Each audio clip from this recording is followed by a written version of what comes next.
What's up, you guys? It's Dorothy and welcome back to my channel. In today's video we're going to go into chapter 7 of Two Can Keep a Secret by Karen and McManus. This book is getting juicy and I am ready to get to the really good juicy bits of it, so let's keep on reading to find out what's going to happen next. This video may contain sensitive topics and foul language. If you do not wish to continue, please click off the video now. You have been warned. Chapter 7, Malcolm, Monday, September 9th. Echo Ridge has one bar which technically is only half in town because it sits right on the border of neighboring Salisbury. Unlike most Echo Ridge businesses, Bukowski's Tavern has a reputation for leaving people alone. They won't serve minors, but they don't card at the door. So that's where I meet Declan on Monday afternoon after spending the first day back at school pretending that, yeah, sure, I knew my brother was around. Bukowski's doesn't look like it belongs to Echo Ridge. It's small and dark with a long bar at the front, a few scarred tables scattered around the room, and a dartboard and a pool table in the back. The only thing on the walls is a neon Budweiser sign with a flickering W. There's nothing cute or quaint about it. You couldn't give me a heads up you were in town? I ask when I slide into the seat across from Declan. I mean to say it like a joke, but it doesn't come out that way. Hello to you too, little brother, Declan says. I saw him less than a week ago, but he looks bigger here than he did in Aunt Luane's basement apartment, maybe because Declan was always larger than life in Echo Ridge. Not that the two of us ever hung out at Bukowski's before or anywhere, really. Back in grade school when my dad was trying to make me and football happen, Declan would occasionally deign to play with me. He'd get bored fast, though, and the more I missed, the harder he'd throw. After a while, I'd give up trying to catch the ball and just put my hands up to protect my head. What's your problem? He'd complain. I'm not trying to hit you. Trust me. Would you? He'd say that as if he'd ever done anything to earn it. You want something to drink? Declan asks. Coke, I guess. Declan raises his hand to an elderly waitress in a faded red t-shirt cleaning beer taps behind the bar. 2 Cokes, please, he says. When she arrives at our table, she nods without much interest. I wait until she leaves to ask, what are you doing here? A muscle twitches in Declan's jaw. You say it like I'm violating some kind of restraining order. It's a free country. Yeah, but I trail off as the waitress returns, placing cocktail napkins and tall glasses of Coke with ice in front of us. My phone exploded during lunch once word got out that Declan was in Echo Ridge, and he knows that. He knows exactly the kind of reaction this would get. Declan leans forward, resting his forearms on the table. They're almost twice the size of mine. He works construction jobs when he's not taking classes, and it keeps him in better shape than football did in high school. He lowers his voice even though the only other people in Bukowski's are 2 old guys wearing baseball caps at the end of the bar. I'm sick of being treated like a criminal. Mal, I didn't do anything, remember? I'll be right back. I'm back. He rubs a hand over his face. Or do you not believe that anymore? Did you ever? Of course I did. I do. I stab at the ice in my drink with my straw, but why now? First Daisy's back and now you? What's going on? The ghost of her frown flits across Declan's face when I mention Daisy so quick I almost miss it. I'm not back, Mal. I still live in New Hampshire. I'm here to see someone, that's all. Who? Daisy? Declan heaves an aspirated sigh. Why are you so hung up on Daisy? Do you still have a thing for her? No, I'm just trying to figure this out. I saw you last week and you never said anything about you coming. Declan shrugs and takes a sip of Coke, avoiding my eyes, and it's kind of shitty timing, you know, with all the crap going on around time. What does that have to do with me? He breaks into a scowl when I don't respond right away. Wait, are you kidding me? People think I had something to do with that? What's next? Am I responsible for global warming now too? Fucking hell, Mal. One of the old guys at the bar looks over his shoulder and Declan slumps back against the chair, glowering. For the record, just so we're clear, I didn't come here to write creepy-ass slogans on signs and walls or whatever. Graves, I correct. Whatever. Declan grits out, low and dangerous. I believe him. There's no possible universe in which my hot-headed, testosterone-fueled brother dresses a trio of dolls up like homecoming queens and ties them to a mausoleum. It's easier to imagine him placing his hands around Lacey's throat and squeezing the life out of her. Jesus. My hand shakes as I pick up my glass, rattling the ice in it. I can't believe I just thought that. I take a sip and swallow hard. Then why did you come? And how long are you staying? Declan drinks his Coke and signals for the waitress. Jack and Coke this time, he says when she arrives. Her lips thin and she glances between us. ID first. Sorry about that. It is a different day, but let's finish reading this chapter. Jesus, my hand shakes as I pick up my glass, rattling the ice in it. I can't believe I just thought that.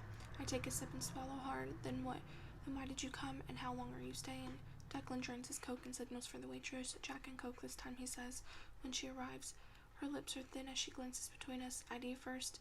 Declan reaches for his wallet, then hesitates. You know what? Forget it. Just another Coke. She shrugs and walks away. Declan shakes his head like he's disgusted with himself. See what I did there? Decided not to get a drink even though I wanted one because I don't feel like showing my name to some woman I don't even know. That's my fucking life. Even in New Hampshire, I ask.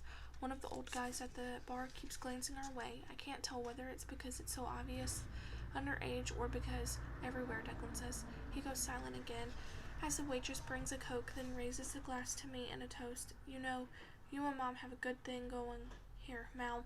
Peter likes to pretend I don't exist, but he's solid with you guys.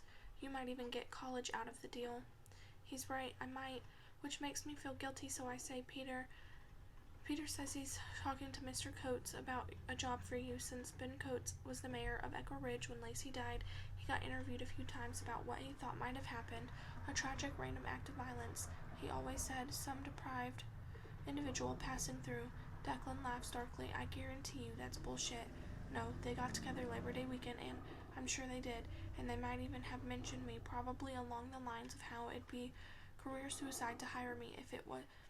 It is what it is, Mel, and I won't be in pain in Peter's ass about it. I'm not trying to drive a wedge between him and Mom, or you. I'll stay out of your way. I don't want you to stay out of my way. I just want to know why you're here.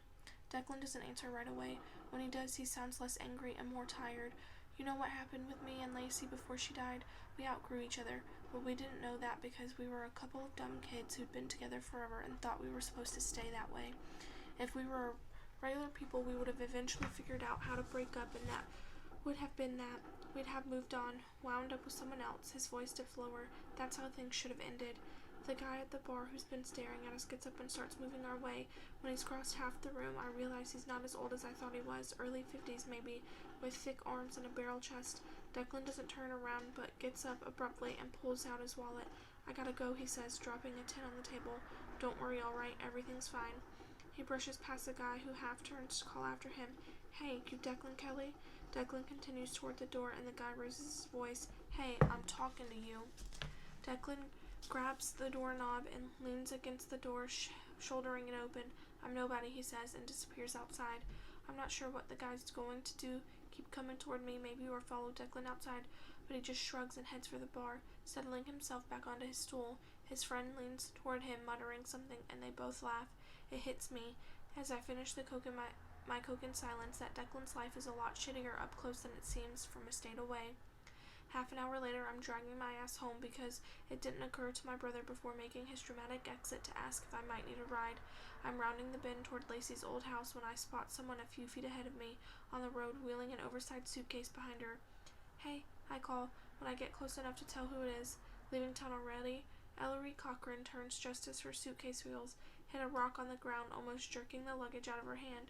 She pauses and balances it carefully next to her. While she's waiting for me to catch up, she pulls her hair back and knots it into some kind of twist so quickly I barely see her hands move.